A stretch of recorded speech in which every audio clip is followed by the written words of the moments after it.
Hello दोस्तों, स्वागत है आपका पीबी एजुकेशन सिस्टम में। आज मैं फिर आपके सामने उपस्थित हूँ। आज का कहने का मतलब है कि 21 फरवरी से लेके आज 24 फरवरी की बात करी जाए तो क्विज़ का आपका जो एग्ज़ाम हुआ उसमें किस प्रकार के क्वेश्चन पूछे जा रहे हैं, उन क्वेश्चंस के बारे में बात करेंगे। और हाँ, मैं पहले बता दूं कि इसमें जो समरी आपकी आ रही है हिंदी की, उसको हम लोगों ने इन्वॉल्व नहीं किया है। और लास्ट में मैं कोशिश करूँगी कि मैं आपको, जो अगर टाइम बच जाता है या नहीं तो अगर इसके बाद या इसके पहले भी मैंने बहुत सी ऐसी वीडियोज अपलोड कर रखी है हिंदी की, जो आपके लिए बहुत ही वरदान साबित होगी अगर आप उसको देख लेते हैं। क्योंकि मैंने ज़्यादा से ज़्यादा जो आज का जो आपका एग्ज़ाम पूछा गया है केवीएस के हिंदी में, कहने का मतलब जो रचयिता और संधि और जो समास आ रहे हैं, वो बहुत ही ज़्यादा मैंने क्वेश्चंस की प्रैक्टिस करवा रखी है। अगर आप देखेंगे तो ऑप्शंस के साथ मैंने हर टॉपिक को बहुत ही विस्तृत तरीके से समझाने की या व्याख्या करने की कोशिश करी है। अब जाके उन वीडियो को देखें और आप ज़रूर पाएंगे कि आपने किस प्रकार से क्वेश्चंस को सीखा है। और एक क्वेश्चन के साथ आपके चार टॉपिक जो है क्लियर हो जा रहे हैं। 4 ऑप्शन होते हैं तो चारों ऑप्शन मैं पूरी तरह से क्लियर कर दे रही हूँ। आप कर वो बहुत पहले की वीडियोज़ है, कहने का मतलब है 1 हफ्ते की पहले की वीडियो है, आप जाके देख सकते हैं हिंदी के लिए। ठीक है, चलिए फिलहाल ज़्यादा बातें नहीं करते हैं, आज की बात करते हैं कि आज का कौन कौन सा क्वेश्चन हम अटेम्प्ट करने वाले हैं। तो देखिए, पहले हम पेडागोगी की बात करेंगे।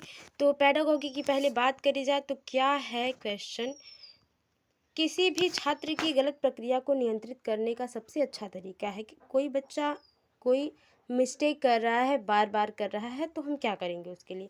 विषय वस्तु को फिर से विस्तार से समझाना, छात्र को यह बताना कि आपका उत्तर गलत है, दूसरे छात्र से सही उत्तर देने के लिए कहना जो कि सबसे गलत है, समझाना और उत्तर देने का एक और मौका देना। हाँ, बच्चे को हम क्या करेंगे, समझाएंगे और कहेंगे कि आपके पास एक और मौका है, आप अपनी गलतियों को सुधारिए, जो भी आपको काम मिला है या जो भी आपको वर्क मिला है। तो यही आपका ऑप्शन जो हो जाएगा सही हो जाएगा, दूसरा।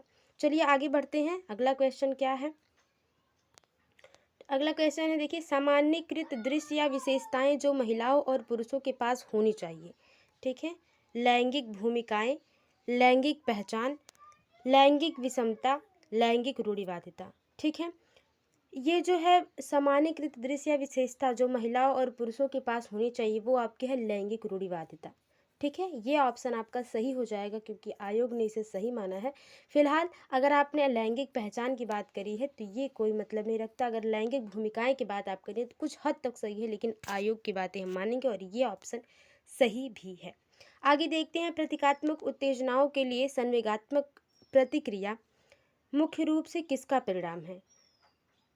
कहने का मतलब है, अगर कोई प्रॉब्लम होती है उस व्यक्ति को या उस बच्चे को, पेडागोगी की बात करें हम, तो वो संवेगों से प्रतिक्रिया देता है। तो वो क्या है, परिपक्वता है, अधिगम है, अनुकूलन है, संवेदी अनुभूति का बढ़ना। तो यही ऑप्शन सही हो जाएगा। क्या हो जाता है, जब छोटे बच्चे को कोई प्रॉब्लम होती है या उसका पेट दर्द कर रहा होता है, सर दर्द कर रहा होता है, या उसकी बॉडी स्ट्रक्चर में फिजिकली कोई प्रॉब्लम होती है बच्चे को, तो बच्चा रोता है। बच्चे को भूख लगी होती है तो बच्चा रोता है ना। बच्चा खुश होता है कि उसका पेट भरा हुआ है तो वो बच्चा हंसता है। क्या है वो, संवेग है। ठीक है, आपके मैकडूगल साहब ने पूरा संवेग पे बात ही कर डाला है। तो जब सीटेट का एग्ज़ाम हो रहा था, इस पर हमने बहुत सारी बातें की हैं। तो ये ऑप्शन आपका सही हो जाएगा, बच्चे संवेग से अपनी चीज़ों को व्यक्त करते हैं। ठीक है, आगे क्वेश्चन था, हाँ आगे क्वेश्चन है, अच्छा बात हो चुकी, आगे चलते हैं। इनमें से कौन विकास का आनुवांशिकता के प्रभाव का सबसे अच्छा वर्णन करता है। ठीक है, आनुवांशिकता निर्धारित करती है कि हम कितनी दूर जाएंगे, यह निर्धारित करता है कि हम कितनी दूर जा सकते हैं। अच्छा, आनुवांशिकता, ठीक है, हम कितनी दूर जाएंगे यह प्रमुख निर्धारक है। यह इस बात का प्रमुख निर्धारक है कि हम कितनी दूर जा सकते हैं। ठीक है, देखिए, जो हमारे आसपास पड़ोस में चीज़ें हो रही हैं उनसे भी हम बहुत कुछ चीज़ों को सीखते हैं। ठीक है, अब हम बात ये कर लेते हैं कि ये जब विकास की आनुवांशिकता की बात हो रही है तब इसमें क्या होगा। यह निर्धारित करता है कि हम कितनी दूर जा सकते हैं, क्योंकि हमारी जो पीढ़ी दर पीढ़ी जो चीज़ें हमारे साथ चली आ रही हैं वही हमारे साथ कहीं ना कहीं रिलेट करती हैं जब हम आनुवांशिकता की बात करते हैं। ठीक है, तो हम कितनी दूर जाएंगे यह प्रमुख निर्धारक है। ये बात सही है कि हम कितनी दूर जाएंगे या हम किस प्रकार से ढलेंगे इन्वायरमेंट में, क्योंकि हमारी जो पीढ़ी दर पीढ़ी इधर जो अनुवांशिकताएं हैं वो चली आ रही हैं। तो ये ऑप्शन आपका सही हो जाएगा। आगे देखते हैं, दो सेटों का मिलान करना है पियाजे के मॉडल से और उनकी जो उन्होंने प्रतिक्रियाएं दी हैं उनमें होने वाले जो गुण हैं उनके बारे में बात करेंगे। ठीक है, तो सेट 1 सेट 2 है। फिर इसको एक साथ देख नहीं सकते, फिर भी आप समझ सकते हैं। देखिए, पहला है कि संवेदी पेशी अवस्था प्रतिवर्ती चिंतन, पूर्व संक्रियात्मक अवस्था विषय अस्थायित्व और मूर्त संक्रियात्मक अवस्था आत्म केंद्रित, अमूर्त संक्रियात्मक अवस्था और निगमनात्मक चिंतन। पहले ऑप्शन को डिटेल में थोड़ा समझ लेते हैं क्योंकि क्वेश्चन आने की संभावना है और आ भी रहे हैं। तो संवेदी पेशी अवस्था जो है आपका जन्म से 2 वर्ष हो जाता है। ठीक है, पूर्व संक्रियात्मक अवस्था 2 से 7 वर्ष हो जाती है। मूर्त संक्रियात्मक अवस्था 7 से 12 वर्ष हो जाती है, 11 से 12 वर्ष। और अमूर्त आपका 12 से 18 वर्ष या उसके ऊपर की बात हम कर देते हैं अमूर्त संक्रियात्मक अवस्था में। चलिए बात कर लेते हैं अब सबका सबका काम क्या है। ठीक है, संवेदी पेशी अवस्था में क्या होता है, बच्चा हाथ पैर फेंकता है, उसमें क्या होती है, क्या उसमें विषय अस्थायित्व आ जाता है, प्रतिवर्ती चिंतन, अविलोमीयता की बात हो रही है। प्रतिवर्ती चिंतन मतलब अविलोमीयता। तो जब पूर्व संक्रियात्मक अवस्था में बच्चा होता है तो इसमें कहीं ना कहीं इसकी शुरुआत हो जाती है, ये ऑप्शन इससे लगेगा। और संवेदी पेशी अवस्था जब 2 वर्ष का लगभग बच्चा हो जाता है, 1.5-2 वर्ष का, तो उसे विषय अस्थायित्व हो जाता है। पहले तो बच्चा क्या है, खिलौने के लिए रोता है अगर वो गुम हो जाता है, अगर उसके हाथ से गिर जाता है। लेकिन बच्चा बाद में जब 1.5-2 साल का होता है तो बच्चा समझ जाता है कि हाँ ये हाथ से छूटा है हमारे, मतलब इधर ही कहीं है। मतलब मम्मी को देख के पहले बच्चा क्या करता था कि मम्मी कहीं चली गई हैं, मम्मी को नहीं देखता था तो बच्चा रोता था। लेकिन अब बच्चे को पता है कि मम्मी कहीं गई हैं, लोग हमें बहका रहे हैं, मम्मी आएंगी। ठीक है, तो ये हो जाएगा। मूर्त संक्रियात्मक अवस्था की बात करी जाए, देखिए ऑप्शन इधर उधर हो गए क्या, ऑप्शन हम लोगों ने नहीं देखा। आत्म केंद्रितता होती है संवेदी पेशी अवस्था में। ठीक है, संवेदी पेशी मतलब बच्चा 1 से 2 साल का होता है तो उसमें आत्म केंद्रितता होती है कि ये हमारी समान है, इसको आप नहीं ले सकते हैं। बच्चा साझा नहीं करता है चीज़ों को।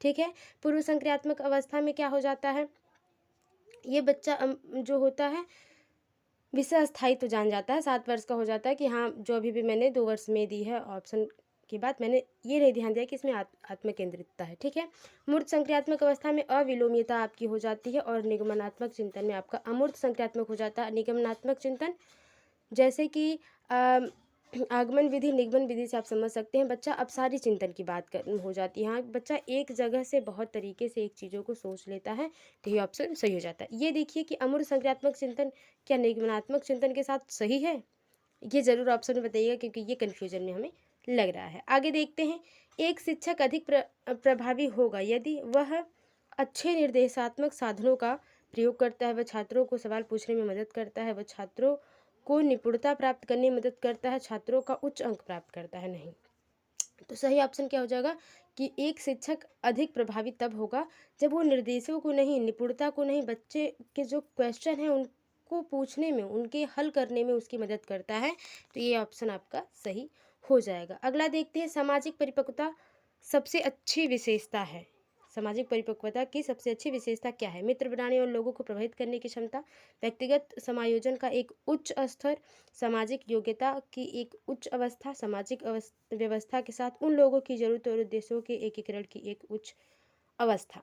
तो सही ऑप्शन की बात कर ली जाए, सामाजिक परिपक्वता की बात कर ली जाए, तो मित्र बनाना एक वो नहीं है जो सामाजिक परिपक्वता की बात हो रही है। समायोजन कर लेना सामाजिक योग्यता की एक उच्च अवस्था की बात करी जाए और यहाँ पे स्तर की बात करी जाए, और उन लोगों के साथ ज़रूरतों और उद्देश्यों के एकीकरण की बात करी जाए कि हम ज़रूरत और उद्देश्य के हिसाब से अपने आप को ढाल दे रहे हैं, तो यही आपके जो है ऑप्शन सही हो जाएगा। आगे देखते हैं, बहुस्तरीय स्थिति का सबसे महत्वपूर्ण मुद्दा है छात्रों के बीच सहयोग की मांग। कक्षा का आकार 30 से अधिक, एक साथ विभिन्न ग्रेड के विभिन्न स्तर के छात्रों की सीखने की ज़रूरतों को संबोधित करना, तो सही बात है, यही ऑप्शन सही है। समावेशी शिक्षा या बहुस्तरीय शिक्षा यही कहती है कि हम सभी प्रकार के बच्चों को, चाहे वो बच्चा तेज़ी से सीखने वाला हो या कम सीखने वाला हो, उसको हम एक साथ पढ़ा सकें। आगे देखते हैं, एक स्कूल पाठ्यक्रम को सबसे अच्छी तरह से किस रूप से परिभाषित किया जा सकता है। अध्ययन के पाठ्यक्रम की पूरी सारणी के हिसाब से सभी सामग्रियों का उपयोग विद्यार्थियों की अग्रिम गतिविधियों के लिए किया जाता है। स्कूल में आयोजित अनुभवों का एक पूरा समूह शिक्षार्थियों को प्रदान किए जाने वाला कुल योग। तो स्कूल पाठ्यक्रम की बात करी जाए तो अध्ययन के पाठ्यक्रम की पूरी सारणी, ये पहला हो जाता है कि हाँ, स्कूल के पाठ्यक्रम में क्या होना चाहिए, बच्चे को किस प्रकार से सिखाना है, अब बच्चे को कितना प्रदान किया जाएगा अंक, वो पहले से कैसे निर्धारित हो सकता है एक पाठ्यक्रम में। ठीक है, सभी सामग्री का उपयोग विद्यार्थियों की अग्रिम गतिविधियों के लिए किया जाना, स्कूल में आयोजित अनुभव का एक पूरा समूह, नहीं आयोजित अनुभव, तो अध्ययन के पाठ्यक्रम की पूरी सारणी जो है एक पाठ्यक्रम की एक अच्छी विशेषता हो जाएगी अगर हम बात करें तो। आगे देखते हैं, अब तक पेडागॉगी था आपका, जियोग्राफी से क्वेश्चन कुछ आ जाते हैं। तो जैसे हम के ईवीएस की बात कर लेते हैं, तो निम्नलिखित में से कौन सी नदी चीन, भारत और बांग्लादेश में बहती है, तो सिंधु, गंगा, चांगजियांग या ब्रह्मपुत्र। तो सही ऑप्शन हो जाएगा आपका चौथा, ब्रह्मपुत्र। ठीक है, ब्रह्मपुत्र आपका सही ऑप्शन हो जाएगा। और ब्रह्मपुत्र भारत की दूसरी सबसे लंबी नदी है और चीन में इसको क्या कहते हैं, सांगपो नदी। ठीक है, कहीं कहीं सांगपो दिया होता है, कुछ जो है पुस्तकों में या कुछ बुकों में आपको मिल जाएगा इसे, इसका पूरा नाम दे दिया जाता है, जिसको हम यरलुंग सांगपो कह देते हैं। चिपको आंदोलन निम्नलिखित में से किस राज्य से संबंधित है, उत्तर प्रदेश, छत्तीसगढ़, मध्य प्रदेश, झारखंड। तो इसमें ऑप्शन के हिसाब से सही हो जाएगा आपका उत्तर प्रदेश। और इसमें सबसे ज़्यादा क्वेश्चन जो पूछा जाता है वो सुंदरलाल बहुगुणा इससे संबंधित है, चिपको आंदोलन से। और ये वृक्षों को बचाने के लिए चिपको आंदोलन चलाया गया था। और बात करी जाए चिपको आंदोलन की शुरुआत हुई कब थी, तो वो आपका 1973 में ये बात हो जाती है, चिपको आंदोलन की शुरुआत हुई थी। निम्नलिखित में से कौन सा भारत का पहला राज्य है जिसने राज्य भर के सभी घरों में छत के ऊपर वर्षा जल संचयन संरचना को अनिवार्य कर दिया है, पंजाब, तमिलनाडु, केरल, महाराष्ट्र। तो सही ऑप्शन की बात कर ली जाए तो ये आपके हो जाएगा तमिलनाडु। तमिलनाडु आपका सही ऑप्शन हो जाएगा। वर्षा के टाइम में छत पे जो जल इकट्ठा हो जाते हैं उसको संरक्षित करने का काम तमिलनाडु में अनिवार्य कर दिया गया। हमारे यहाँ तो बहा दिया जाता है, चाहिए गंदा पानी है। दिल्ली की रक्षा दीवार में निम्नलिखित में से किस द्वार को इब्न बतूता ने सबसे विशाल कहा, गोल दरवाज़ा, बंदायू दरवाज़ा, दिल्ली दरवाज़ा, माड़वी दरवाज़ा। तो सही ऑप्शन है बंदायू दरवाज़ा का। ठीक है, ये जो है इब्न बतूता जो है ये कहाँ से था, ये था मोरक्को से। और ये किसके राज्य में भारत आया था, कुछ भी पूछा जा सकता है। जैसे कि अभी अभी आप लोग देख रहे थे कि समरी पूछी जा रही थी, अब समरी के लेखक भी पूछे जा रहे हैं। तो एक क्वेश्चन से आप 10-20 क्वेश्चन सोचिए कि हम उससे जब भी क्वेश्चन करें तो उससे 10-20 क्वेश्चन, 4 क्वेश्चन हम सीख के जाए। ठीक है, तो मोहम्मद बिन तुगलक के शासक में जो है इब्न बतूता आया हुआ था भारत। आगे देखते हैं, ग्राम पंचायत का सचिव किसके द्वारा नियुक्त किया जाता है, ग्राम सदस्य के द्वारा, गांव वार्ड के सदस्य के द्वारा, या ग्राम पंचायत के सदस्य के द्वारा, या सरकारी नियुक्ति। तो इसमें सरकारी नियुक्ति हो जाती है जब ग्राम सभा के सचिव की बात आती है। तो आगे देखते हैं, निम्नलिखित में से किसे भारतीय संविधान के पिता के रूप में जाना जाता है, मोहनदास करमचंद गांधी, ये हमारे राष्ट्रपिता हैं, भीमराव अंबेडकर, यही आपका सही ऑप्शन हो जाएगा दूसरा वाला, पंडित जवाहरलाल नेहरू आपके प्रथम प्रधानमंत्री हैं, सरदार वल्लभ भाई पटेल की बात करी जाए तो ये आपके प्रथम गृह मंत्री हैं और उप राष्ट्रपति भी रहे हैं। आगे देखते हैं, निम्नलिखित, अच्छा वही हो गया फिर क्वेश्चन, निम्नलिखित में से कौन सा कथन सही है। ठीक है, सही कथन को देख लेते हैं। एक राजतंत्र में राजा के पास देश का शासन करने की पूर्ण शक्ति होती है। एक राजतंत्र में लोग उन निर्णयों के बारे में सवाल उठा सकते हैं जो सम्राट लेता है। लोकतंत्र में राजा के पास देश का शासन करने की पूर्ण शक्ति होती है। लोकतंत्र में राजा की बात ही नहीं होती, वहाँ लोगों का शासन होता है, जैसे कि हमारे भारत में है। लोकतंत्र में लोग प्रतिनिधि के चुनाव की प्रक्रिया में भाग नहीं लेते, नहीं ऐसी बात नहीं है। हमारे यहाँ जितने भी चाहे लोकसभाएँ हैं चाहे राज्यसभाएँ क्यों बनी हैं, क्योंकि नियुक्ति के लिए इम्पॉर्टेंट हैं, ज़रूरी हैं, जहाँ लोगों की मत, लोगों की राय बहुत इंपॉर्टेंट होती है। तो एक राजा में एक राजतंत्र में राजा के पास देश का शासन करने की पूर्ण शक्ति होती है, वो कुछ भी कैसे भी करके नियम चला सकता है। चाहे वो आप, अगर आपने पढ़ा होगा कि पुराने जितने भी आपने अगर हिस्ट्री पढ़े होंगे तो देखेंगे कितने कर लगे, अपने से हटाए गए, फिर कर वापस आए, कितनी प्रथाएं हटी फिर से लगाई गई, तो वो सब हो जाता है। आगे देखते हैं, निम्नलिखित में से वायुमंडल में नाइट्रोजन गैस के लिए निम्नलिखित में से कौन सा सही है। 70%, 72%, 78%, 82%। तो नाइट्रोजन वायुमंडल में कितनी उपस्थित है, इस तरह से क्वेश्चन पूछा जा रहा है इसमें। तो सही ऑप्शन की बात करी जाए तो 78% आपका हो जाता है नाइट्रोजन। और ये बताइए कि ऑक्सीजन कितना हो जाता है, ऑक्सीजन हो जाता है आपका 20%। इस तरह से बताइए आर्गन कितना हो जाता है। इनमें से कौन सी फसल रबी की नहीं है? सरसों, मटर, उड़द, गेहूँ। ठीक है, रबी कितने हैं, सीजन्स कितने, सीजन के हिसाब से फसलों की जो सीजन है वो कितने हैं? 3 हैं आपके, है कि नहीं? रबी, खरीफ, जायद। तो ये सरसों, मटर जो इस टाइम, गेहूँ, मटर, सरसों आप अपने आसपास देख ही रहे हैं, अगर गांव से बिलोंग करते हैं तो आप देख ही रहे हैं कि ये तो हमारे यहाँ, इसका मतलब कि इस टाइम क्या है, रबी की फसल हमारे यहाँ चल रही है। लेकिन उड़द जो है, मतलब कि दालें की बात करी जाए तो ये आपका नहीं है, यही ऑप्शन सही हो जाएगा। फिर से देख लेते हैं, उड़द जो हो जाएगा यही ऑप्शन सही हो जाएगा। ये रबी की फसल नहीं है। रबी की फसल में सरसों, मटर, गेहूँ आ जाता है आपका, और ये अक्टूबर दिसंबर में बोई जाती है तथा अप्रैल से जून में काटी जाती है। आगे देखते हैं हिंदी में कुछ, कि चिड़िया आसमान में उड़ती है, इस बात में कौन सा क्रिया है? अकर्मक क्रिया, सकर्मक क्रिया, आसमान में यह अधिकरण है, संयुक्त क्रिया। तो यह आपकी अकर्मक क्रिया है जिसमें कर्म नहीं है। कर्म के आधार पर क्रिया कितने प्रकार की होती हैं? 1, 2, 1, 4, 5। तो 2 होती है सकर्मक क्रिया और अकर्मक क्रिया कर्म के आधार पर। आगे देखते हैं, क्रिया के संबंध में निम्नलिखित में से कौन सा वाक्य गलत है? लिंग वचन कारक का प्रभाव क्रिया पर पड़ता है। कर्म के आधार पर क्रिया के 2 भेद होते हैं, ये सही है, अभी अभी आपने पढ़ा 2 भेद, अकर्मक और सकर्मक। संरचना के आधार पर क्रिया के 5 भेद होते हैं। जिस वाक्य में कर्म होता है उसे अकर्मक क्रिया कहते हैं। तो यही ऑप्शन आपका गलत हो जाएगा कि जिसमें कर्म नहीं होता उसमें उसको अकर्मक क्रिया कहते हैं। ठीक है, अकर्मक क्रिया में कोई कर्म नहीं होता है। चलिए, राजू किताब पढ़ता है, इस वाक्य में कौन सा शब्द है? अच्छा, कर्म कौन सा शब्द है? किताब पढ़ता राजू और उपरोक्त में से कोई नहीं। तो आप पढ़ता हो तो कहिएगा मत, क्योंकि ये क्रिया है, क्रिया हो रही है पढ़ने की, और क्रिया किसके लिए की जा रही है? किताब के लिए। तो यही आपका ऑप्शन हो जाएगा कर्म। ठीक है, और इसमें क्या हो जाएगा? सकर्मक क्रिया हो जाएगी, क्योंकि इसमें क्रिया कर्म इन्वॉल्व है। जंगल में शेर रहता है, इस वाक्य में कौन सी क्रिया है? सकर्मक, अकर्मक, मिश्र या नाम धातु? तो जंगल में शेर रहता है, ठीक है ना। तो इसमें जो बात हो जाएगी, आपने अभी भी देखा कि सकर्मक मैंने बता दिया, अकर्मक भी मैंने बता दिया। तो अब बताइए कि इन्हीं 2 ऑप्शन में से तो होगा, लेकिन कौन सा ऑप्शन होगा ये आप बताइए, क्योंकि सारे ऑप्शन मिल जाते हैं, आप कुछ नहीं ढूंढते होंगे, क्योंकि आपको ढूंढना जरूरी है। कंप्यूटर से रिलेटेड मैंने आज क्वेश्चन लिए हैं, क्योंकि मैंने अभी तक कंप्यूटर से रिलेटेड क्वेश्चन नहीं लिए थे। देखिए, ALU का फुल फॉर्म उपरोक्त में से कोई नहीं। एप्लीकेशन लॉजिकल यूनिट नहीं होता है। अरे लॉजिक यूनिट तो होगा नहीं, अर्थमेटिक लॉजिक यूनिट हो जाएगा। ALU जो है आपका CPU का एक भाग है, और CPU जो है, CPU की बात करी जाए तो जो CPU है वो 3 भागों से मिलकर बना हुआ है, जिसका है एक MU memory unit, CU control unit, और ये आपका ALU। तो तीनों याद रखिएगा, तीनों का पूछ सकता है, मेमोरी यूनिट, कंट्रोल यूनिट और ALU में जो होता है ना, जोड़ने घटाने के काम की क्रियाएं होती हैं। जैसे जो भी हम ऐड सब्सट्रैक्शन करते हैं ना, आप एक्सेल में करते हैं जो, अगर आपने CCC पढ़ी है तो आप एकदम बहुत अच्छे से कर ले जाएंगे, कुछ भी नहीं है इसमें। और कंट्रोल, ये सारे सिस्टम को कंट्रोल करता है। मेमोरी यूनिट सारी याददाश्त को रख लेता है ना। आगे देखते हैं, निम्नलिखित में से कौन इनपुट और आउटपुट डिवाइस दोनों के रूप में काम करता है?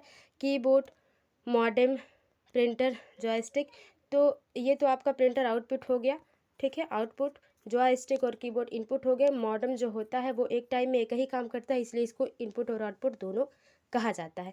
ये बताइए, कैमरा जो हुआ, कैमरा ये भी आपका क्या है? इनपुट डिवाइस है। वो कैमरा जिससे आप फ़ोटो खींचते हैं वो भी, और वो कैमरा जो आपके एग्ज़ाम के टाइम में लगा हुआ होता है एक आँख वाला, वो भी आपका इनपुट डिवाइस है। इनपुट डिवाइस आउटपुट डिवाइस को समझने का सबसे आसान तरीका है कि आप देख लीजिए कि वो जो डिवाइस है वो सबसे पहले जो इन्फॉर्मेशन है दे किसे रही है। अगर वो कंप्यूटर को दे रही है तो वो तो इनपुट डिवाइस हो जाएगा, लेकिन अगर वो आपको दे रही है, सीधे यूजर को दे रही है, तो वो आपका क्या हो जाता है? आउटपुट डिवाइस हो जाता है। जैसे प्रिंटर से पेज निकलता है, तुरंत आपको मिलता है कि नहीं। और मॉनिटर पे जो आप चीज़ें देखते हैं वो क्या है? आप देखते हैं, ऐसा नहीं कि टीवी खुद लेके रख रही है उसको, आप मूवीज़ को देखते हैं, सॉन्ग को देखते हैं, तो वो भी क्या हो जाता है? आपका आउटपुट डिवाइस हो जाता है। आगे देखते हैं, अगला क्वेश्चन क्या है कि निम्नलिखित में से कौन सा विकल्प MS वर्ड 2007 में उपलब्ध नहीं है? स्प्लिट सेल, स्प्लिट टेबल या मर्ज सेल मर्ज टेबल। मर्ज में जोड़ना होता है, तो यही ऑप्शन सही हो जाएगा। टेबल मर्ज करने का ऑप्शन नहीं है।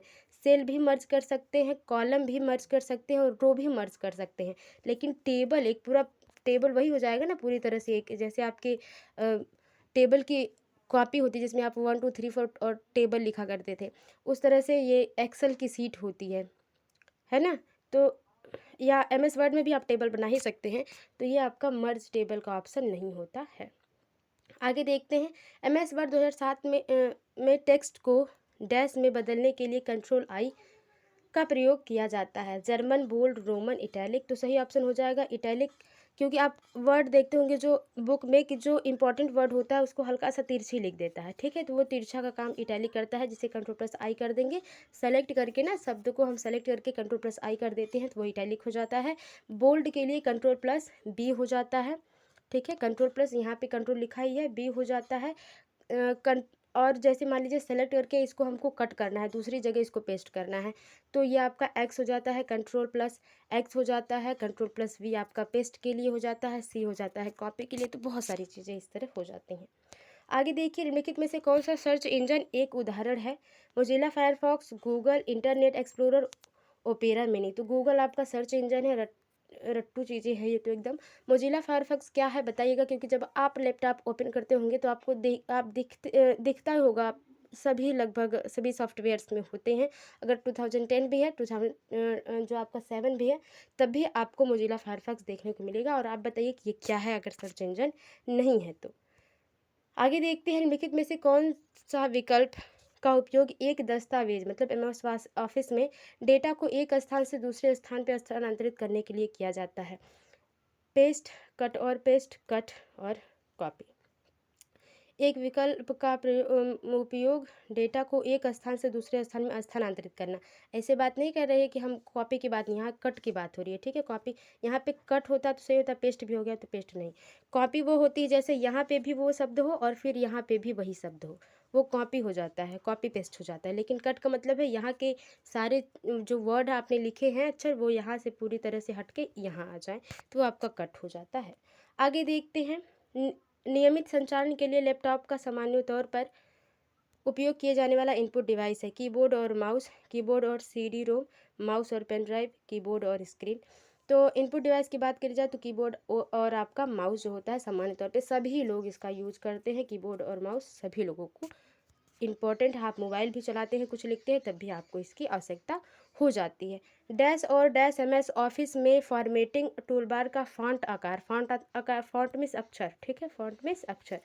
फॉन्ट आकार उपकरण में उपलब्ध सबसे छोटे और सबसे बड़े फॉन्ट का आकार है 8 और 72, 12 और 64, 12 और 72, 8 और 64। तो सही ऑप्शन हो जाएगा 8। सबसे छोटा शब्द आप 8 कर सकते हैं, सबसे बड़ा से बड़ा आप 72 कर सकते हैं, उससे ज़्यादा नहीं। वही MS ऑफिस 2007 की बात हो रही है। आगे देखते हैं, निम्नलिखित के बीच क्या सामान्य है? फेसबुक, ट्विटर, इंस्टाग्राम, ये सभी क्या है? सोशल साइट है। यही ऑप्शन आपका सही हो जाएगा, सभी सोशल नेटवर्किंग साइट है, समाचार वेबसाइट थोड़ी है। देखिए आगे क्या है क्वेश्चन, GK से संबंधित है। करंट अफेयर्स में मैंने कल बहुत 2 वीडियो अपलोड करी है। अगर आप वर्ड से संबंधित अगर अभी आपको कुछ कन्फ्यूजन है तो जाके उन वीडियो को देखिए। मैं श्योर हूँ कि आपकी जो कन्फ्यूजन होगी वो दूर हो जाएगी, ठीक है। भारत की मुख्य भूमि की समुद्र तटीय सीमा की लंबाई है, इंग्लिश भी आप पढ़ सकते हैं, ठीक है, वरना मैं अच्छा पढ़ देती हूँ। The length of the geographical boundary of the main land of India, ठीक है। मेन लैंड मतलब जो स्थल सीमा की बात हो रही है, कितनी है वो? 6100, 6200, ये 6175 और 650, ये कह सकते हैं आप, ठीक है। तो 6100 हो जाएगी। हाँ, स्थल सीमा की सिर्फ बात करी गई है, तो क्या आपको क्या लगता है कि ये लक्षद्वीप और अंडमान निकोबार को मिलाकर कहा जा रहा है कि उन्हें छोड़कर? अगर मिलाकर कहा जाता तो कितना होता, ये भी बताएं। भारत में सबसे लंबी तटरेखा वाला राज्य कौन सा है? महाराष्ट्र, केरल, गुजरात, पश्चिम बंगाल। तो तीसरा ऑप्शन सही हो जाएगा, जो गुजरात है आपका ये वाला क्षेत्र, ये आपका सबसे लंबा तटरेखा है, जो सीमा इसकी लगती है समुद्र से ज़्यादा लगती है। भारत और पाकिस्तान के बीच अंतर्राष्ट्रीय सीमा किसके द्वारा सीमांकित की गई है? मैकमोहन, डूरंड, रेडक्लिफ या मैगी नॉट। तो ये बताइए, आपने मैकमोहन लाइन देखिए, अब कन्फ्यूजन क्या होगी आपको, मैकमोहन और रेडक्लिफ। तो ये बताइए कि जो कन्फ्यूजन है वो अभी भी है या कन्फर्म है कि नहीं? क्योंकि जो कन्फ्यूजन होती हैं वो क्लियर होने बहुत ज़रूरी हैं। तो ये बताइए, चाइना और पाकिस्तान के बीच की कौन सी लाइन है, और चाइना और इंडिया के बीच की कौन सी लाइन है, और इंडिया और पाक के बीच की कौन सी लाइन है? ये आपके ऊपर है, और मुझे पता है कि आप तो कमेंट करेंगे नहीं, फिर भी अगर आपको पता है तो ज़रूर कमेंट करें। 1 मिनट से कम का टाइम लगेगा आपका, ठीक है? मैं ये इसलिए कह रही हूँ क्योंकि आप लोग चाहे कमेंट नहीं करते तो क्या पता शायद कमेंट करें इस क्वेश्चन को लेकर। आगे देखते हैं, भारत के दक्षिण में सबसे स्थल कौन है? Which is the largest destination of the in the south of India, ठीक है? तो ये इंदिरा पॉइंट ऑप्शन है, ये रटी हुई चीज़ें हैं, बहुत पुरानी चीज़ें हैं। भारत की सबसे लंबी अंतर्राष्ट्रीय सीमा किस देश के साथ है? नेपाल, पाकिस्तान, चीन, बांग्लादेश। तो आप बताना थोड़ी है ये ऑप्शन सही हो जाएगा, बांग्लादेश। आगे देखते हैं, गारो, खासी एवं जयंतिया पहाड़ियाँ संरचना एवं उत्पत्ति की दृष्टि से निम्न में से किसका भाग है? हिमालय पर्वत श्रेणी का, पूर्वांचल की पहाड़ी, अराकनयोमा पर्वत का, या प्रायद्वीपीय पठार का? तो पूर्वांचल पहाड़ी का ये भाग है। और बात कर ली जाए कि क्या है, तो इसे पूर्वांचल पहाड़ियाँ भी कह सकते हैं या पूर्वी हिमालय की बात भी कर सकते हैं। ये जो है मेघालय में पाई जाती हैं, जिन्हें मेघालय आपका जो है पूर्वी में है ना, पूर्व में। सेवन सिस्टर की बात करी जाए तो ये पूर्वी राज्य ही हैं, और मेघालय भी उसी में आता है, और वहीं पे आपके जो है ये पहाड़ियाँ भी हैं। तो ये आपका ऑप्शन पूर्वांचल की पहाड़ी सही हो जाएगा। यहाँ पूर्वी हिमालय होता तब भी सही होता। ऑप्शन किसी भी तरीके से पूछा जा सकता है। लक्षद्वीप समूह कहाँ स्थित है? अरब सागर में, बंगाल की खाड़ी में, हिंद महासागर में, इनमें से कोई नहीं। तो अरब सागर में बहुत महासागरों से क्वेश्चन बहुत पूछा गया, चाहे वो सीटेट हो या आपका KBS एग्जाम हो। अगला क्वेश्चन देखते हैं, भारत का एकमात्र शीत मरुस्थल है, ठीक है, रेगिस्तान, लद्दाख, पूर्वी कामेट, लाचेन या थार। तो लद्दाख जो हो जाएगा वो आपका सही ऑप्शन हो जाएगा, क्योंकि सबसे ज़्यादा ठंडी की बात करी जाए तो वहीं, और शीत मरुस्थल वहाँ के मरुस्थल को कहा जाता है। आगे देखते हैं, सबसे लास्ट वाला क्वेश्चन ये है कि भारत की सबसे लंबी अंतर्राष्ट्रीय सीमा, ये अच्छा ये बात तो हम इसका कर चुके हैं कि बांग्लादेश इसका सही ऑप्शन हो जाएगा। ये दोबारा क्वेश्चन आ गया। तो ये थे KBS के कुछ चुनिंदा बहुत महत्वपूर्ण प्रश्न जो आपके लिए इम्पोर्टेंट थे, और किस तरह से क्या क्या पूछा गया है, रचयिता और भी जो समरी पूछी गई है उनके बारे में हम डिटेल में बात करेंगे अगली वीडियो में। कल की वीडियोस ऑलरेडी पड़ी हुई हैं, जाके आप देखिए, आपको बहुत हेल्प होगी। और ये वीडियो थोड़ी सी भी हेल्पफुल लगी हो तो वीडियो को लाइक करें, कमेंट करें और चैनल को सब्सक्राइब कर लें। मिलते हैं आपसे अगली वीडियो में, तब तक के लिए bye bye and take care.